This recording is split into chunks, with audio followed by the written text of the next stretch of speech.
Salut, salam, shalom les gars. Alors aujourd'hui on va s'intéresser aux 5 secrets pour pouvoir tirer les coups francs comme Cristiano Ronaldo.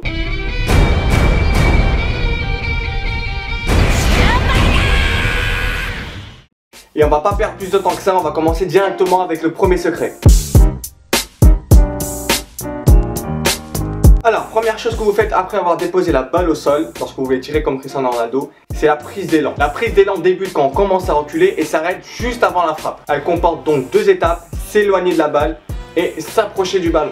Alors la partie où on s'éloigne du ballon, elle est assez simple. Vous faites 5 grands pas en arrière, plus un pas sur le côté. C'est à partir de là, une fois que vous êtes placé, vous vous équilibrez le plus parfaitement possible.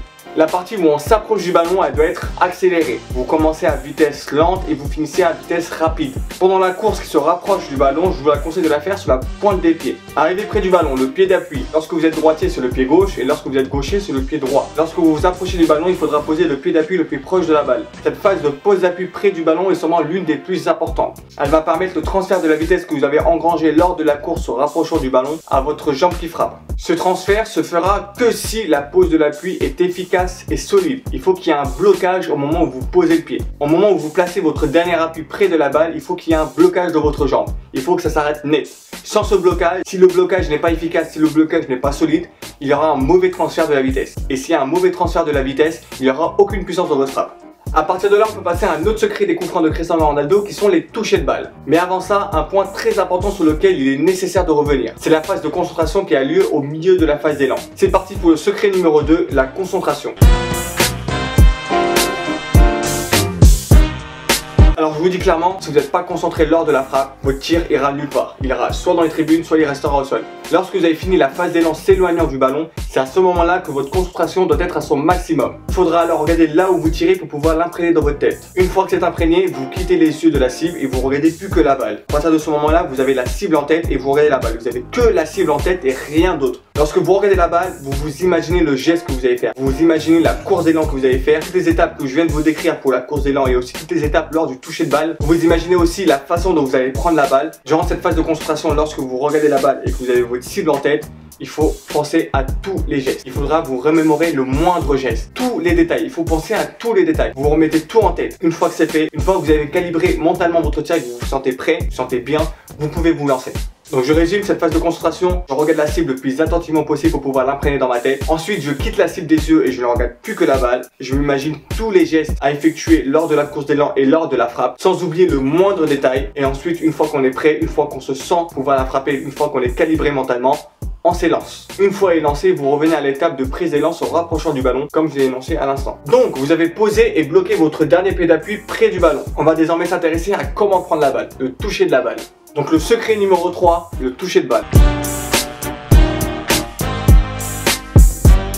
Alors, cette phase, elle commence juste après que vous ayez bloqué votre jambe d'appui près du ballon. À ce moment-là, votre jambe de frappe est encore éloignée de la balle. Le secret ultime de cette étape, voire même le secret ultime de toutes les étapes, c'est la légèreté de votre jambe de frappe. Alors, qu'est-ce que je veux dire par légèreté?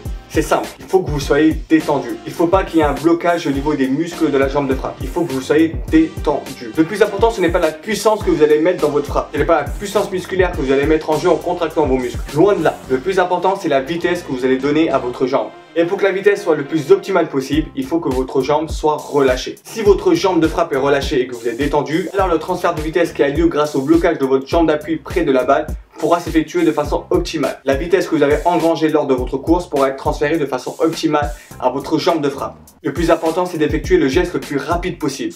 Pourquoi le plus important, c'est d'effectuer le geste le plus rapide? Comme je vous l'ai dit, il y a un transfert de vitesse à chaque étape. Tout d'abord, vous commencez à engranger une certaine vitesse lors de votre course d'élan se rapprochant du ballon.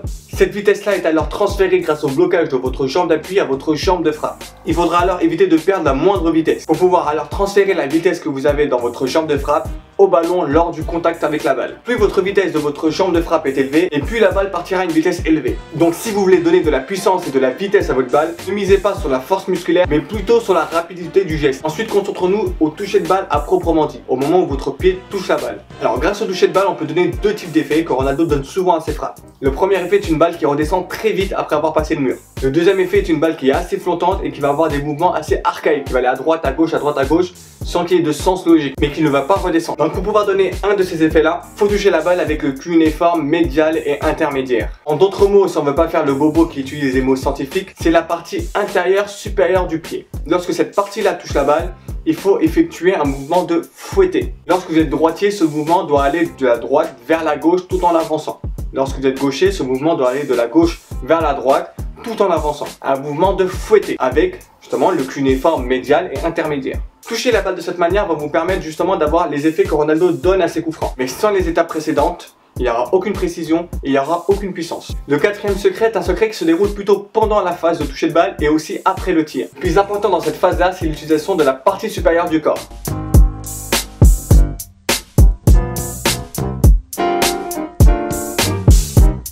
Pour pouvoir éviter que la balle aille tuer un pigeon, il faut que le corps se baisse sur la balle, s'écrase sur le ballon. Ça, c'est très important. Si vous ne le faites pas, dommage aux pigeons qui passeront dans le coin à ce moment-là. Après avoir frappé la balle, il faut que la jambe de frappe continue son trajet. Il faut que cette dernière se lève en partant du genou. Cette levée de la jambe de frappe après la frappe va vous permettre justement de compenser la baisse de votre corps. Pour pouvoir effectuer une frappe qui se trouve à la bonne hauteur. Dernier petit détail pour que la balle parte à la bonne hauteur. Au moment où vous levez votre jambe grâce à votre genou, il faut monter sur la pointe de votre pied d'appui. Voilà, ça c'est tout ce qui constitue la frappe de Cristiano Ronaldo. Que ce soit dans la gestuelle de tir ou dans le résultat produit. Mais il y a un cinquième secret qui est au-dessus de tous les autres. Sans ce cinquième secret, les 4 précédents ne valent rien. Ce secret-là, c'est la répétition. C'est parti pour le secret numéro 5, la répétition.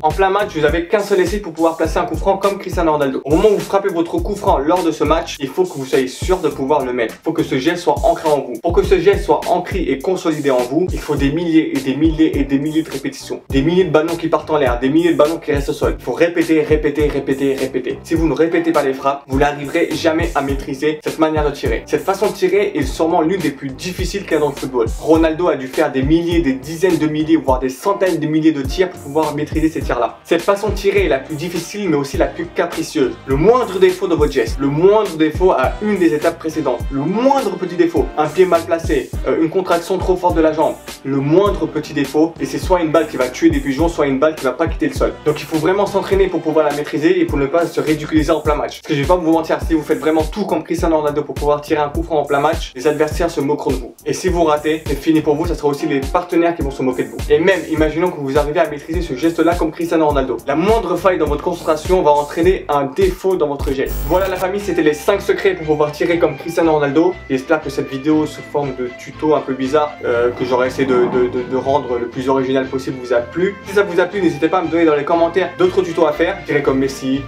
tirer comme Julinho, contrôler comme Zidane, etc., etc. Si ce format-là vous a plu, n'hésitez pas à me dire dans les commentaires si vous voulez que j'en fasse un autre. Bien sûr, n'hésitez pas à liker la vidéo, à la partager, à vous abonner si vous n'êtes toujours pas abonné et à aller voir mes autres vidéos, mes autres concepts qui sont assez stylés, hein.